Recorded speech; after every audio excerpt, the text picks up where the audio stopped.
이번 분석을 시작하기에 앞서 투자 판단의 최종 책임은 투자자 본인에게 있다는 점을 명확히 말씀드립니다.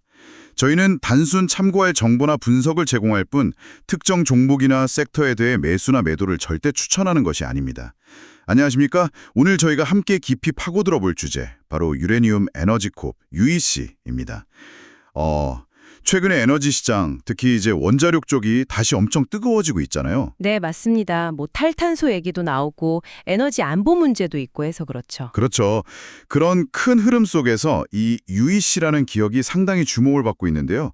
저희가 오늘 청취자 여러분께서 제공해 주신 여러 자료들, 기업 보고서라든지 시장 분석, 뉴스 기사 같은 것들을 가지고 왔습니다. 네, 자료들이 아주 다양하게 준비되어 있습니다. 이걸 바탕으로 UEC가 지금 어떤 상황이고 앞으로 또 어떤 가능성이 있을지 좀 입체적으로 한번 뜯어보려고 합니다. 단순히 2025년 10월 17일 종가가 AMX에서 14.87달러다 이런 정보를 넘어서요. 네, 그렇죠. 주가 숫자보다는 그 이면에 있는 본질적인 가치 그리고 성장 스토리를 파악하는 게 중요하겠죠. 맞습니다. 이 기업이 왜 이 글로벌 에너지 전환이라는 이 거대한 파도 속에서 중요하게 다뤄지는지 그 핵심을 같이 한번 찾아보는 시간이 됐으면 합니다. 좋습니다. 이번 분석의 목표는 명확합니다. UEC라는 기업을 둘러싼 여러 정보들, 이거 좀 종합적으로 꿰뚫어 보는 거죠. 기업의 기본적인 사업 모델부터 시작해서 재무 상태는 어떤지, 또 실제로 우라늄을 캐내고 처리하는 운영 능력은 괜찮은지. 네, 실제 운영 능력이 중요하죠. 그럼요. 그리고 이제 이 기업이 속한 산업, 그 시장 환경의 변화, 특히 최근에 정책적인 변화가 아주 크지 않습니까? 이런 것까지 아주 면밀하게 살펴볼 겁니다. 궁극적으로는 제공된 자료들을 통해서 UEC의 강점은 뭐고 또 약점은 뭔지, 또 어떤 기회가 있고 반대로 어떤 위험 요인이 있는지 이걸 좀 균형 있게 파악해서요. 네네. 청취자 여러분께서 UEC의 잠재력이 이 정도구나 하고 스스로 한번 판단해 보실 수 있도록 좀 깊이 있는 통찰을 제공하는데 집중하도록 하겠습니다. 좋습니다. 그럼 본격적으로 한번 시작해 볼까요? UEC, 이 기업의 기본적인 프로필부터 좀 짚어주시죠. 네, UEC, 유레니움 에너지 코프는 이름에서도 알 수 있듯이 미국에 본사를 둔 우라늄 탐사 그리고 채굴 전문 기업입니다. 탐사도 하고 채굴도 하고. 그렇죠. 특히 자료들을 보면 현장 회수, 영어로는 In Situ Recovery, ISR 방식이라고 하죠. 여기에 상당한 강점을 가지고 있다고 스스로 강조하고 있습니다. ISR 방식이요? 그게 구체적으로 어떤 건가요? 땅을 막 파내는 그런 건 아닌가 보죠? 네, 맞습니다. 전통적인 광산처럼 땅을 크게 파헤치고 중장비 동원하고 이런 게 아니고요.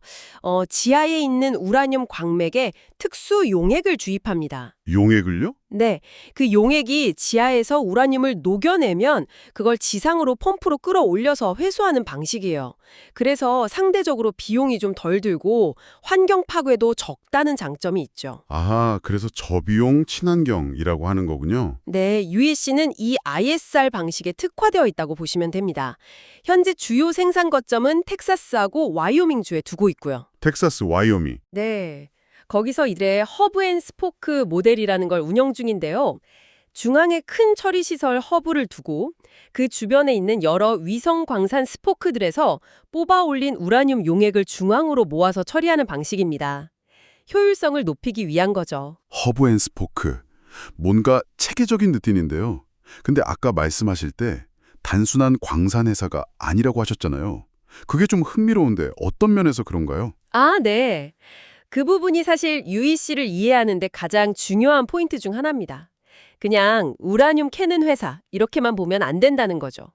최근 UEC의 행보를 보면 수직 통합, vertical integration 전략을 아주 공격적으로 추진하고 있다는 걸 알 수 있습니다. 수직 통합이요. 네.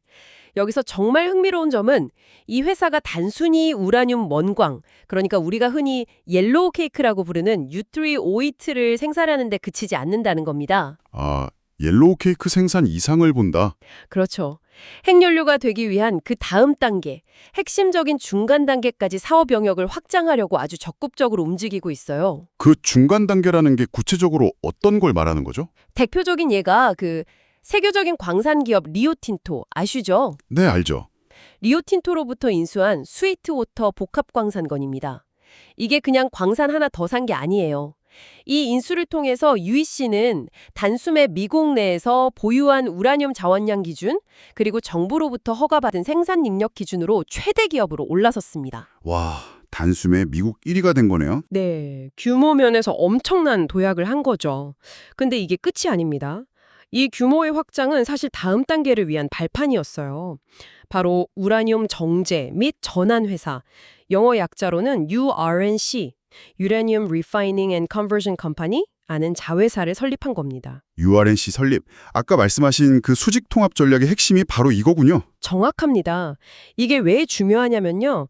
채굴한 우라늄 그 옐로우 케이크는 바로 원자로에 넣을 수가 없어요. 그쵸. 뭔가 가공이 필요하겠죠. 네, 이걸 원자로 연료로 쓰려면 UF6, 육불화 우라늄이라는 가스 형태로 전환하는 공정을 거쳐야 합니다. 이 전환된 UF6 가스를 가지고 나중에 농축, 엔위치먼트 과정을 거쳐서 최종 핵연료를 만들게 되거든요. 아, 전환, 농축 이런 단계를 거치는군요. 네. 그런데 이 전환 공정 시설이 전 세계적으로도 운영하는 기업이 손에 꼽을 정도로 적습니다. 기술적으로도 복잡하고 초기 투자 비용도 엄청나게 들기 때문이죠.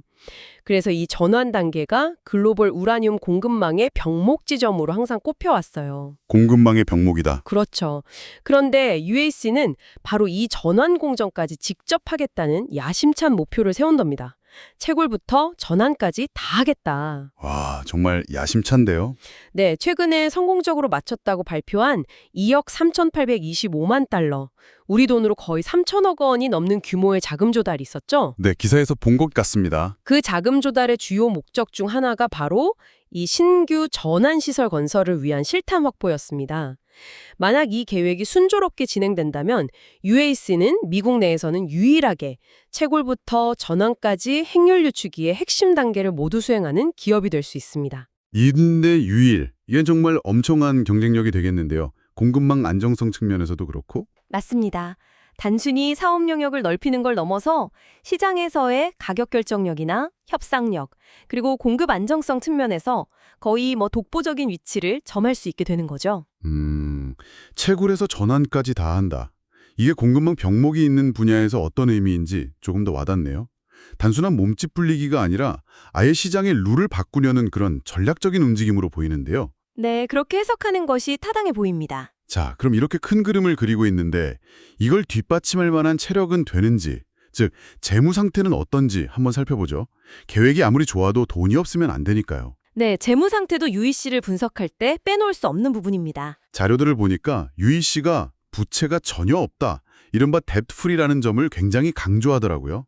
맞아요. 그 점을 마케팅 포인트로도 많이 활용하고 있죠. 2025 회계연도 4분기 기준으로 보면 현금이랑 재고자산, 주식 같은 유동자산을 합쳐서 3억 2,100만 달러, 그러니까 4천억 원이 넘는 돈을 가지고 있는데 빚은 하나도 없다, 이런 얘기죠. 네, 맞습니다. 재무제표상 부채가 제로입니다. 이게 사실 원자재, 특히 광산 개발처럼 변동성이 엄청 큰 산업에서는 대단한 거 아닌가요? 부채가 없다는 게 어떤 의미가 있을까요? 그냥 재무가 튼튼하다, 이걸 넘어서는 뭔가가 있을 것 같은데요. 아, 그건 정말 중요한 포인트입니다.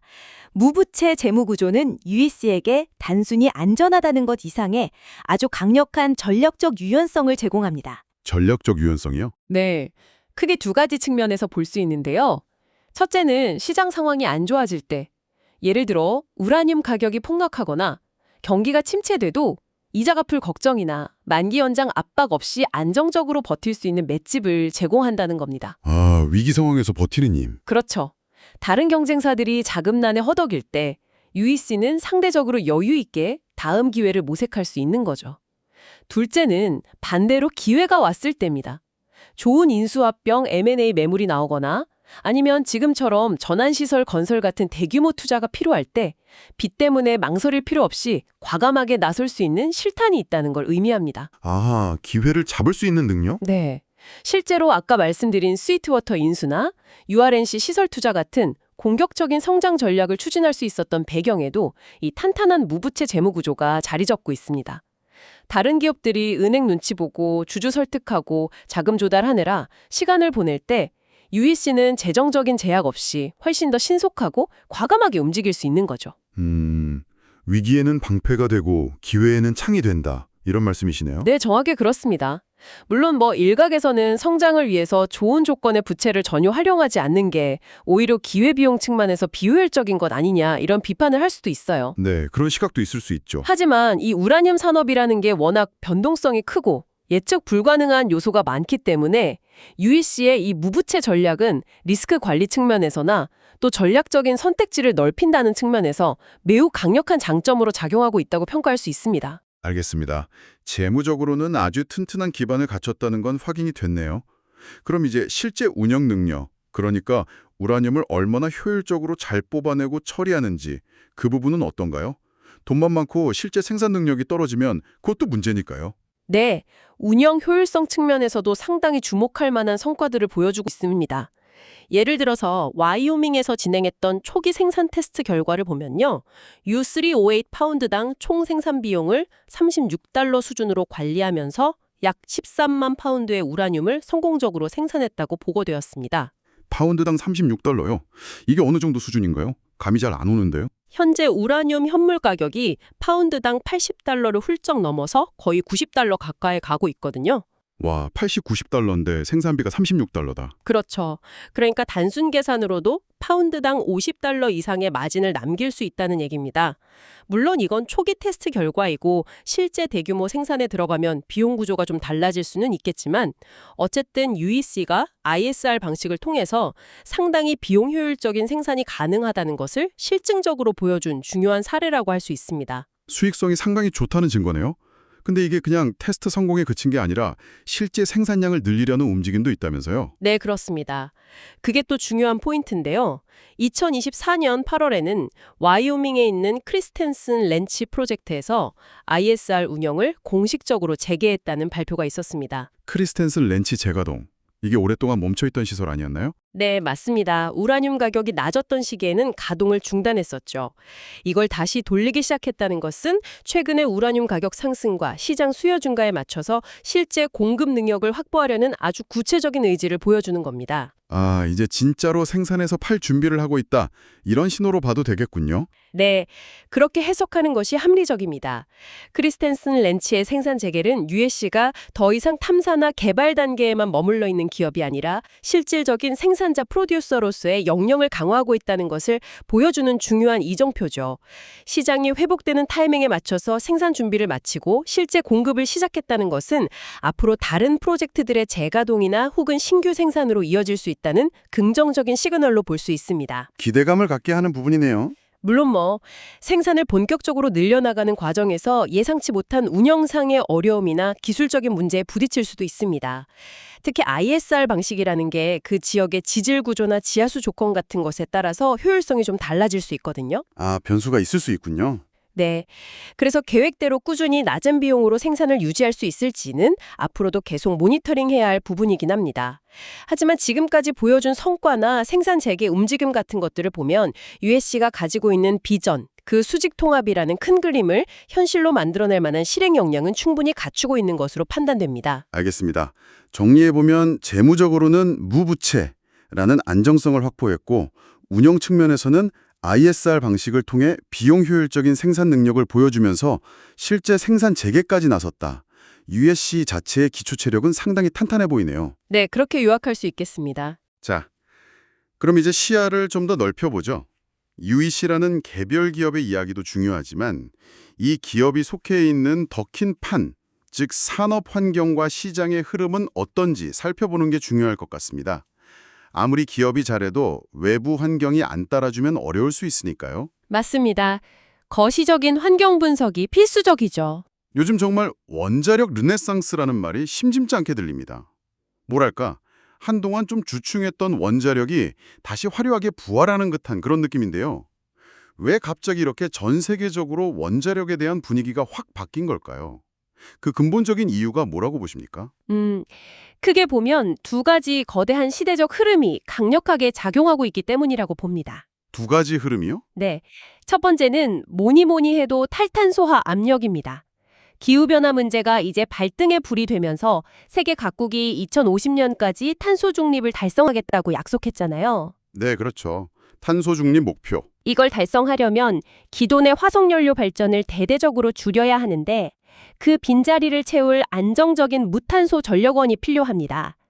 태양광이나 풍력 같은 재생에너지도 중요하지만 얘네들은 날씨에 따라 발전량이 들쭉날쭉하고 또 24시간 내내 안정적으로 전기를 공급하는 기저부하 역할에는 한계가 있다는 지적이 계속 나왔거든요. 아, 재생에너지의 간헐성 문제. 그렇죠. 바로 그 간헐성 문제를 해결하면서 대규모로 탄소 배출 없이 전기를 생산할 수 있는 현실적인 대안으로 원자력이 다시 강력하게 떠오른 겁니다. 탈탄소화의 핵심 수단으로 재평가받고 있다. 네. 그리고 두 번째 흐름은 바로 에너지 안보의 중요성이 엄청나게 부각됐다는 점입니다. 에너지 안보? 네, 특히 러시아 우크라이나 전쟁을 겪으면서 특정 국가, 특히 러시아 같은 나라의 에너지 공급을 의존하는 것이 얼마나 큰 지정학적 리스크를 안고 있는지 전 세계가 아주 뼈저리게 느꼈죠. 네, 유럽이 특히 고생했죠. 맞습니다.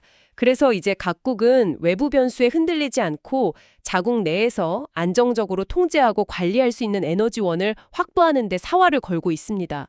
그런데 원자력 발전은 한번 지어놓으면 연료인 우라늄만 안정적으로 공급받으면 외부 요인에 크게 흔들리지 않고 장기간 대규모 전력을 생산할 수 있거든요. 이런 측면에서 에너지 안보를 강화하는 핵심적인 수단으로 다시 주목받게 된 것입니다.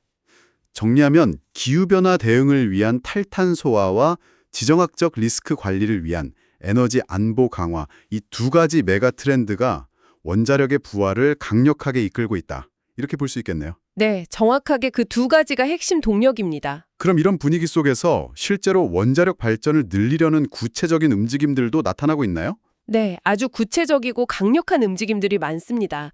예를 들어 2023년 말에 열렸던 제28차 유엔 기후변화 협약 당사국 총회 COP28 아시죠? 네, 두바이에서 열렸던. 거기서 미국, 프랑스, 일본, 한국 등 주요 20여 개국이 2050년까지 세계 원자력 발전 용량을 지금의 3배로 늘리자는 국제적인 서약까지 했습니다. 이건 그냥 구호가 아니라 실제 정책으로 이어질 가능성이 높은 거죠. 3배요? 와, 엄청난 목표인데요. 그렇죠. 그리고 또 하나 주목할 만한 게 바로 AI 혁명입니다. AI요? AI랑 원자력이랑 무슨 관계가 있죠? AI 모델을 학습시키고 운영하는 데 필요한 데이터 센터들이 어마어마한 양의 전기를 소모합니다. 전기 먹는 하마라고 불릴 정도죠. 앞으로 AI 기술이 더 발전하면 이 전력 수요는 정말 폭발적으로 늘어날 텐데 이걸 감당하려면 안정적이고 깨끗한 대규모 전력원이 필수적입니다. 그래서 최근에 마이크로소프트나 구글 같은 빅테크 기업들이 차세대 원전인 SMR, 소형 모듈 원자로 투자에 관심을 보이고 있다는 뉴스도 나오고 있고요. 아, 데이터 센터 전력 공급 때문에 원자력이 필요하다. 흥미로운 연결고리네요. 네. 실제 수요 예측치들을 봐도 이런 흐름이 뚜렷합니다. 세계 원자력 협회 WNA는 2040년까지 우라늄 수요가 현재 1.8배로 증가할 것으로 전망했고요. 국제에너지기구 IEA 역시 2025년, 바로 내년이죠. 내년에는 전 세계 원자력 발전량이 사상 최고치를 경신할 것으로 예측하고 있습니다. 수요 측면에서는 정말 강력한 성장 모멘텀이 확인되고 있다고 봐야 합니다. 수요는 이렇게 폭발적으로 늘어날 것 같은데 그럼 반대로 공급 쪽 상황은 어떤가요? 수요만 많고 공급이 부족하면 당연히 가격이 오를 텐데 지금 공급은 좀 원활한 편인가요? 바로 그 지점이 현재 우라늄 시장, 그리고 UEC 같은 기업을 이해하는 데 있어서 가장 핵심적인 부분입니다. 수요 전망은 이렇게 밝은데 공급은 여러 가지 이유로 상당히 불안정한 상황입니다. 공급이 불안정하다. 어떤 이유 때문이죠? 우선 전통적인 우라늄 생산 강국들의 공급이 예전 같지 않습니다. 세계 최대 생산국 중 하나인 카자흐스탄은 최근 몇 년간 생산 목표를 계속 하향 조정하는 추세예요. 기술적인 문제도 있고 투자 부족 문제도 있고 그렇습니다. 카자흐스탄이 줄이고 있다. 그리고 또 다른 주요 생산국인 캐나다의 대표 기업이죠. 카메코. 여기도 최근 몇 년간 주요 광산에서 생산 차질을 겪고 있다는 소식이 계속 들려오고 있습니다. 그러니까 기존의 메이저 공급자들이 시장 수요 증가 속도에 맞춰서 생산량을 획기적으로 늘리지 못하고 있는 거죠. 아, 기존 플레이어들이 힘을 못 쓰고 있군요. 네, 그런데 여기에 더해서 지정학적 리스크까지 겹쳤습니다. 아까 말씀드린 러시아의 우크라이나 침공 사태, 이게 우라늄 공급망에도 영향을 미쳤고요. 또 작년에는 아프리카의 주요 우라늄 생산국 중 하나인 니제르에서 쿠데타가 일어나서 정정이 불안해졌죠. 이런 사건들이 터지면서 글로벌 우라늄 공급망의 취약성이 그대로 드러난 겁니다. 과거에는 당연히 안정적으로 공급되겠지 생각했던 것들이 이제는 그렇지 않을 수도 있다는 우려가 커지고 있는 거죠. 수요는 늘어나는데 기존 공급은 불안정하고 지정학적 리스크까지 있다. 이건 가격 상승 압력이 구조적으로 발생할 수밖에 없는 환경이네요. 정확합니다. 바로 이 수요 공급의 불균형 때문에 최근 몇 년간 우라늄 가격이 가파르게 상승했고 많은 전문가들이 앞으로도 이런 구조적인 상승 추세가 이어질 가능성이 높다고 보고 있는 겁니다. 그리고 이런 시장 환경은 당연히 USC 같은 생산 기업에게는 아주 유리한 조건이 되는 거죠. 그렇죠. 그런데 여기서 한 걸음 더 나아가서 미국의 정책 변화가 USC에게는 정말 결정적인 한 방이 되었다. 이런 분석이 많더라고요.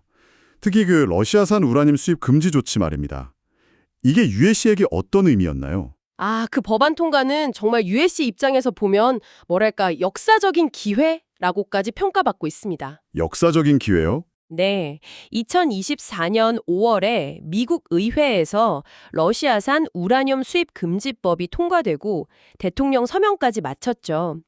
이게 왜 그렇게 중요하냐면 그전까지 미국은 원자력 발전에 필요한 농축 우라늄의 약 12%, 그리고 아까 말씀드린 전환 서비스의 무려 25% 정도를 러시아에 의존하고 있었습니다.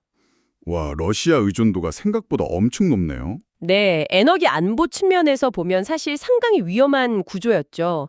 그런데 이 법안이 통과되면서 이 막대한 규모의 러시아산 물량이 미국 시장에서 사실상 퇴출된 겁니다. 그럼 미국 내에 있는 원자력 발전소들은 당장 이 빈자리를 누군가로부터 채워야 하잖아요. 그렇죠. 발전소는 계속 돌려야 하니까. 네. 그런데 믿을 수 있는 안정적인 공급 파트너를 찾아야 하는데 그 가장 강력하고 유력한 후보가 바로 미국 내에 최대 자원을 가지고 있고 허가된 생산 능력도 제일 크고 심지어 앞으로 전환 시설까지 직접 짓겠다고 나선 USC가 되는 거죠. 러시아 물량이 빠진 자리를 USC가 대체할 가장 유력한 후보다. 네, 이건 단순히 경쟁자가 하나 줄었다 이런 차원의 문제가 아닙니다. USC가 미국이라는 거대 시장 내에서 강력한 가격 협상력을 가지고 안정적인 장기 공급 계약을 확보할 수 있는 정말이지 다시 오기 힘든 절호의 기회를 맞이한 거라고 봐야 합니다. 미국의 정책 변화가 USC에게 날개를 달아준 셈이네요. 그렇죠. 그리고 이건 더 큰 그림에서 보면 단순히 USC라는 한 기업에게 특혜를 주는 게 아니라 러시아에 대한 에너지 의존도를 낮추고 자국 내에서 안정적인 원자력 연료 공급망을 구축하려는 미국의 국가적인 에너지 안보 전략과 정확히 맞아떨어지는 방향입니다. 국가 전략과 맞아떨어진다. 네. 따라서 UEC는 단순히 우라늄 가격 상승이라는 시장 호재뿐만 아니라 미국 정부의 강력한 정책적 지원이라는 아주 든든한 순풍까지 등에 업고 항해하는 그런 형국이라고 볼 수 있는 거죠. 와, 듣고 보니 정말 UEC에게는 엄청난 기회의 창이 열린 것 같네요. 내부적으로는 재무 건전성과 운영 능력에 다지고 외부적으로는 시장 수요 증가와 정책 지원까지. 이 삼박자가 딱 맞아떨어지는 느낌입니다. 네. 현재까지의 상황만 보면 분명 그렇게 평가할 수 있습니다. 자, 그럼 지금까지 저희가 쭉 살펴본 내용들을 바탕으로 UEC의 현재 상황을 한번 종합적으로 정리해 볼 필요가 있겠습니다. 우리가 흔히 SWOT 분석이라고 하죠. 강점, strength, 약점, weakness, 기회, opportunity, 위협, threat. 이 네 가지 측면에서 UEC의 전략적인 위치를 명확하게 한번 짚어보죠. 네, 좋습니다. 스왑 분석을 통해 전체적인 그림을 한번 그려보죠. 먼저 강점과 기회 요인부터 볼까요? 강점은 역시 앞서 계속 얘기했던 미국 내 최대 규모의 우라늄 자원과 허가된 생산 능력, 그리고 또 하나 부채가 전혀 없는 아주 탄탄한 재무 구조.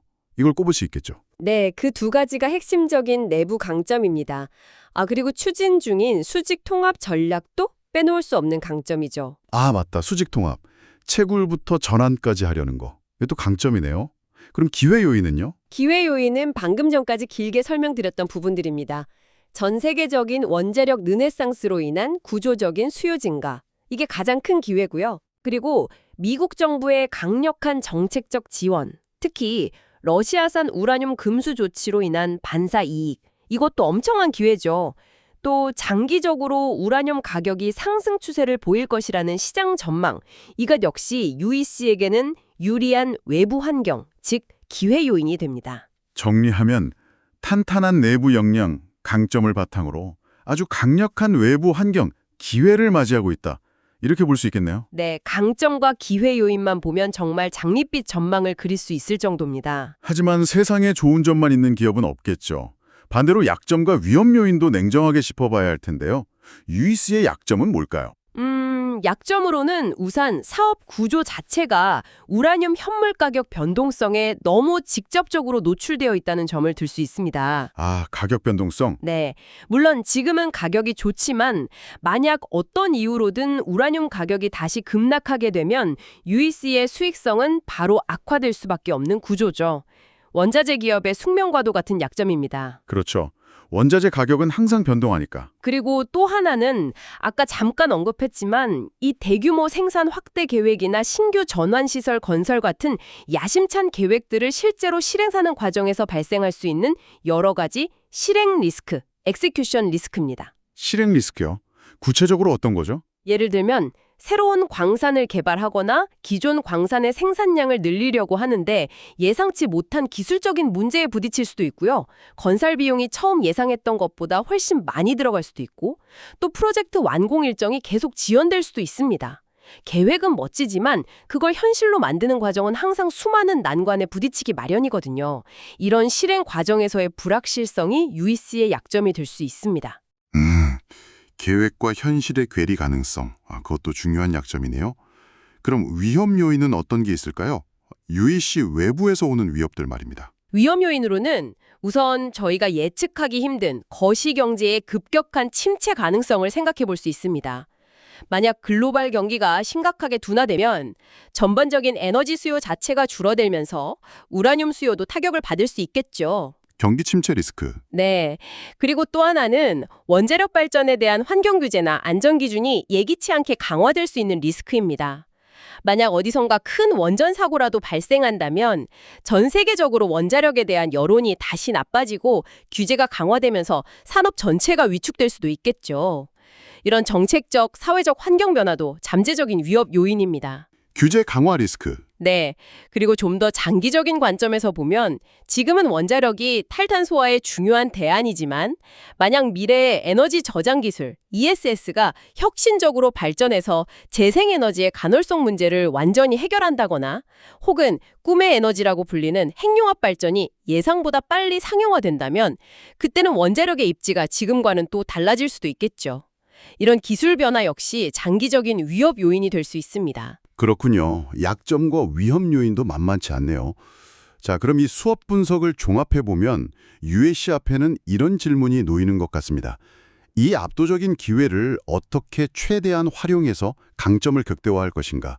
그리고 동시에 내재된 약점과 외부의 위험 요인들을 어떻게 효과적으로 관리하고 통제할 것인가? 이 두 가지 질문에 대한 답이 결국 UEC의 미래 성공 여부를 결정짓겠네요. 네, 정확하게 보셨습니다. 스왑 분석은 결국 UEC가 처한 현재의 전략적 상황과 앞으로 풀어야 할 과제를 명확하게 보여주는 틀이죠. 말씀하신 것처럼 강점과 기회를 최대한 활용해서 시장 지배력을 공고히 할 것인가, 아니면 약점과 위험 요인에 발목 잡혀서 성장이 둔화되거나 위기를 맞을 것인가. 이 긴장 관계 속에서 UEC 경영진이 어떤 전략적 선택을 하고 또 얼마나 잘 실행해 나갈지가 앞으로 우리가 주목해서 봐야 할 핵심 관전 포인트라고 할 수 있습니다. 핵심 관전 포인트. 알겠습니다. 자, 이렇게 UEC에 대해 다각도로 분석을 해봤는데요. 그럼 이제 가장 현실적인 질문, 투자 관점에서는 이런 상황들을 어떻게 해석하고 접근해야 할까요? 장기적인 성장 스토리는 분명히 매력적으로 들립니다. 탈탄소화, 에너지 안보라는 거대한 흐름의 중심에 있고 미국의 정책적 지원까지 받고 있으니까요. 네, 장기 성장 내러티브는 상당히 강력하죠. 그런데 저희가 받은 자료에 보면 1년 목표 주가 평균치는 현재 주가 10월 17일 종가 14.87달러랑 비슷한 수준으로 나와 있어요. 근데 또 예측 범위를 보면 최저 목표가는 9.60달러인데 최고 목표가는 20.74달러까지 이 편차가 상당히 큽니다. 네, 분석가들 사이에서도 시각이 꽤 엇갈린다는 걸 보여주는 거죠. 그렇죠. 시장에서도 기대와 우려가 공존하고 있다는 뜻 아닐까요? 그리고 최근에 주가가 좀 조정을 받았는데 그 이유 중 하나로 내부자 매도가 있었다거나 일부 투자은행에서 투자의견 등급을 하향 조정했다는 분석도 있더라고요. 네, 그런 단기적인 이슈들도 있었죠. 그럼 청취자 여러분 입장에서는 이런 단기적인 주가 변동성이나 시장에 엇갈리는 시각들, 그리고 장기적인 성장 가능성 사이에서 어떤 점에 주목하고 어떤 균형점을 찾아야 할까요? 어려운 질문인데요. 제 개인적인 의견을 조심스럽게 말씀드린다면 단기적인 주가 등락이나 시장의 소음, 예를 들어 몇 명의 내부자가 주식을 팔았다거나 어떤 분석가가 목표가를 조금 낮췄다거나 하는 이런 뉴스에 너무 일희일비하기보다는 USC라는 기업이 가지고 있는 보다 근본적인 구조적인 성장 잠재력과 이 산업 내에서의 전략적인 위치 변화에 좀 더 집중하는 것이 중요하지 않을까 싶습니다. 구조적인 성장 잠재력과 전략적 위치 변화. 네. 특히 장기적인 관점에서 투자하시는 분들이라면 그런 단기적인 이슈들이 과연 USC가 가진 본질적인 경쟁 우위, 예를 들면 미국 내 최대 자원량이라든지 무부채 재무구조라든지 수직 통합 전략의 가능성 같은 것들을 근본적으로 훼손하는 요인인지 아닌지를 냉정하게 판단해 보시는 게 중요합니다. 만약 펀더멘털, 즉 기업의 기초 체력은 여전히 견고하다고 판단된다면 오히려 그런 단기적인 노이즈로 인한 주가 조정은 장기 투자자에게는 좋은 매수 기회가 될 수도 있겠죠. 물론 이건 제 개인적인 생각이고 투자는 항상 본인의 판단과 책임하에 하셔야 합니다. 네, 그 점은 저희가 항상 강조드리는 부분이죠. 그럼 장기적인 관점에서 US의 미래를 그려본다면 어떤 시나리오들을 생각해 볼 수 있을까요? 최상의 경우, 보통의 경우, 최악의 경우 이런 식으로 나눠서 생각해 본다면요. 네, 미래 시나리오를 한번 구체적으로 그려보는 것이 투자 판단에 도움이 될 수 있습니다. 먼저 최상의 시나리오, 베스트 케이스를 생각해보면 이런 그림이겠죠. 전 세계적으로 원자력 발전소 건설 붐이 예고, 특히 SMR 같은 차세대 원전 도입이 예상보다 훨씬 빠르게 진행되는 겁니다. 동시에 우라늄 가격은 계속해서 강세를 보이고요. 이런 환경 속에서 UEC는 계획했던 대로 와이오밍과 텍사스에서의 생산량을 성공적으로 크게 늘리고 더 나아가서 신규 전원시설까지 완벽하게 구축해서 가동하는 데 성공하는 겁니다. 그렇게 되면 UEC는 미국 내에서는 거의 독점적인 지위를 확보하고 글로벌 원자력 연료 시장에서도 핵심적인 공급자로 당당히 자리매김하게 되겠죠. 주가는 아마 지금보다 훨씬 높은 수준에 가 있을 거고요. 와, 정말 장밋빛 시나리오네요. 그렇죠. 반대로 최악의 시나리오, 월스트 케이스도 생각해봐야 합니다. 예를 들어 갑작스러운 글로벌 경기 침체가 닥쳐서 에너지 수요가 급감하고 그 여파로 우라늄 가격이 다시 폭락하는 상황입니다. 설상가상으로 UEC가 야심차게 추진하던 신규 프로젝트들이 기술적인 문제나 비용 문제로 심각하게 지연되거나 심지어 중단될 수도 있겠죠. 혹은 예상치 못한 대형 원전 사고가 발생해서 전 세계적으로 원자력에 대한 규제가 대폭 강화되거나 아니면 ESS나 핵융합 같은 경쟁 기술이 너무 빨리 발전해서 원자력의 매력도가 떨어지는 상황, 이런 것들이 겹치면 UEC의 성장은 멈추거나 오히려 후퇴할 수도 있습니다. 최악의 경우는 정말 생각하고 싶지 않네요. 네, 그럼 이제 가장 현실적인 기본 시나리오는 아마 이 둘 사이 어디쯤일 겁니다. 지금처럼 원자력 발전이 점진적으로 확대되고 우라늄 가격도 완만한 상승세를 보이는 가운데 UEC 역시 계획했던 생산 능력 확대를 차근차근 진행하고 시장 점유율을 조금씩 늘려나가는 그림이죠. 수직 통합 전략도 어느 정도 성과를 거두겠지만 과정에서 약간의 시행착오나 지연은 있을 수 있고요. 이 경우 UEC는 안정적인 성장을 지속하겠지만 최상의 시나리오처럼 폭발적인 성장을 기대하기는 어려울 수 있습니다. 네, 최상, 최악, 그리고 기본 시나리오. 이렇게 나눠서 생각해보니 좀 더 입체적으로 이해가 되네요. 결국 투자자는 이 각 시나리오의 발생 가능성이 어느 정도라고 보는지, 그리고 만약 각 시나리오가 현실화되었을 때 UEC의 가치가 어떻게 변할지를 스스로 평가해서 자신의 투자 성향이나 위험 감수 능력에 맞는 결정을 내려야 한다는 말씀이시군요. 네, 맞습니다. 미래는 예측하기 어렵기 때문에 다양한 가능성을 열어두고 각 시나리오에 대한 대응 전략을 미리 생각해 두는 것이 중요합니다. 알겠습니다. 자, 그럼 이제 오늘 저희가 나눈 이 긴 이야기들을 슬슬 마무리할 시간이 된 것 같습니다. 오늘 UEC에 대한 심층 분석을 쭉 진행해 봤는데요. 최종적으로 UEC에 대해서 어떤 결론을 내릴 수 있을까요? 오늘 분석을 종합해보면 UEC는 더 이상 과거의 단순한 우라늄 탐사나 채굴 기업이 아니라는 점이 분명해 보입니다. 미국의 에너지 안보를 강화하고 또 전 세계적인 청정에너지 전환이라는 이 거대한 시대적 흐름 속에서 우라늄 채굴부터 시작해서 핵연료의 핵심 중간 단계인 전환 공정까지 직접 아우르려는 그야말로 수직 통합형 원자력 연료 기업으로 빠르게 진화하고 있다는 것이죠. 단순 채굴 기업을 넘어 종합 원자력 연료 기업으로 변모하고 있다. 들이 따라오기 힘든 독보적인 경쟁 우위를 구축해 나가고 있는 모습입니다. 단기적인 주가의 등락이나 시장의 자북 너머에 있는 이런 구조적인 성장 동력과 전략적인 포지셔닝을 고려해 볼 때 UEC가 앞으로 다가올 에너지 시장, 특히 원자력 연료 공급망에서 정말 중요한 역할을 수행할 잠재력을 가진 기업이라는 데에는 큰 이견이 없을 것 같습니다. 뭐랄까, 일각에서 평가하는 것처럼 미래 에너지 시장의 판도를 바꿀 수도 있는 잠재력을 가진 게임 체인저 후보 중 하나로 충분히 평가받을 만하다. 이렇게 정리할 수 있겠네요. 네, 저도 그 평가에 상당히 동의합니다. 물론 앞으로 넘어야 할 과제들도 많겠지만 현재까지 보여준 모습과 앞으로의 계획을 보면 충분히 그런 기대를 걸어볼 만하다고 생각합니다. 따라서 UEC의 가치를 제대로 이해하고 평가하기 위해서는 단기적인 시세 차익을 노리는 관점보다는 이 시대의 큰 흐름을 읽고 미래 가치를 선점한다는 그런 장기적인 관점에서 이 기업이 추구하는 근본적인 성장 동력과 전략적인 그림에 좀 더 초점을 맞추는 것이 중요하지 않을까 싶습니다. 네, 일시적인 현상보다는 근본적인 변화의 흐름 속에서 UEC를 바라봐야 한다는 말씀이시군요. 에너지 전환이라는 이 거대한 시대적 과제 앞에서 UEC가 과연 어떤 역할을 해낼지 앞으로 계속 주목해 볼 필요가 있겠습니다. 오늘 UEC에 대한 심층 분석, 청취자 여러분께도 유익한 시간이 되셨으리라 바랍니다. 자, 그럼 마지막으로 청취자 여러분께 이런 질문을 하나 던져보면서 오늘 분석을 마무리할까 하는데요. 미국 내에서 우라늄 채굴부터 전환까지 이 핵연료 공급망의 앞단계를 장악하려는 UEC의 야심찬 계획, 과연 여기서 멈출까요? 흥미로운 질문이네요. 아니면 여기서 더 나아가서 핵연료 주기의 완전한 지배력을 확보하기 위해서 그 다음 단계인 우라늄 농축이나 혹은 최종 연료봉 제작 분야로까지 사업을 확장하려는 또 다른 M&A나 전략적인 제휴를 물밑에서 구상하고 있지는 않을까요?